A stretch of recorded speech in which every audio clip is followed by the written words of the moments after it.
সাহেব,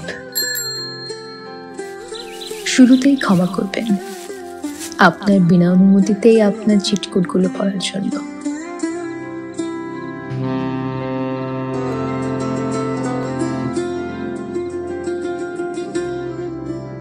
আপনার 93টি চিঠি পড়তে পড়তে রাত কাটিয়ে ফেলেছি, ফলে বইটি অপঠিত রেখেই ফেরত দিলাম।